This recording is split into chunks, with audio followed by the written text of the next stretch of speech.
It is absolutely monumental that one understands that the Creator's calendar uses both the moon and sun for its timekeeping principles, because it is recorded in Isaiah chapter 14, a very important passage that exposes Lucifer's attempt for the future to steal worship on a false calendar.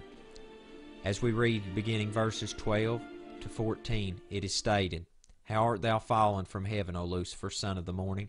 How art thou cut down to the ground, which did weaken the nations? For thou hast said in thine heart, I will ascend into heaven, I will exalt my throne above the stars of Ale. I will sit also up on the mount of the congregation in the sides of the north. I will ascend above the heights of the clouds, and I will be like the Most High." Lucifer was boldly proclaiming that he would steal worship from the Creator, and he would sit up on the mount of the congregation, or up on the mount of worship, in the sides of the north where there's no ruling principles, because the ruling principles set in the heavens by our Creator move from the east to the west, and they do not move in the north. This is very important that one understands that, because Lucifer was stating that he would have worship dictated to him by some means other than the Creator's calendar.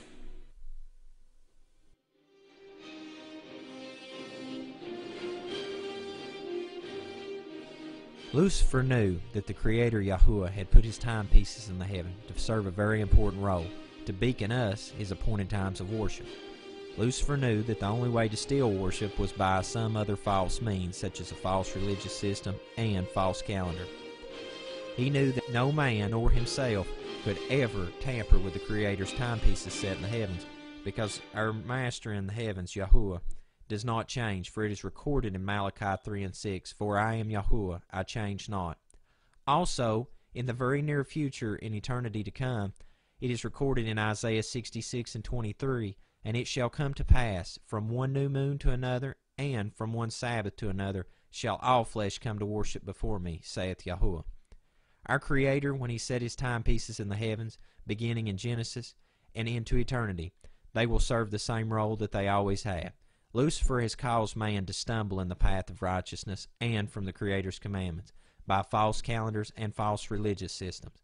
There is only one way into the kingdom of heaven, and it is through Yeshua the Messiah, and we must also keep the commandments of our Father in heaven. One of those commandments, in the fourth commandment, is very specific to the Sabbath. It is also important that we know what calendar to use to find that Sabbath day. It is recorded in Matthew 5, verses 17 through 19, that the Messiah stated, "Think not that I am come to destroy the law or the prophets. I am not come to destroy, but to fulfill. For verily I say unto you, till heaven and earth pass, one jot or one tittle shall in no wise pass from the law, till all be fulfilled. Whosoever therefore shall break one of the least commandments, and shall teach men so, he shall be called least in the kingdom of heaven. But whosoever shall do and teach them, the same shall be called great in the kingdom of heaven." The Messiah kept the Father's Sabbath day, and he also kept the Creator's calendar. And it is important that if we follow Messiah today, that we follow the Creator's calendar, and not Lucifer's false calendar, because it is recorded in Daniel 7 and 25 that Lucifer, through other means, would attempt to change the calendar of our Creator as it's recorded, and he shall think to change times and laws.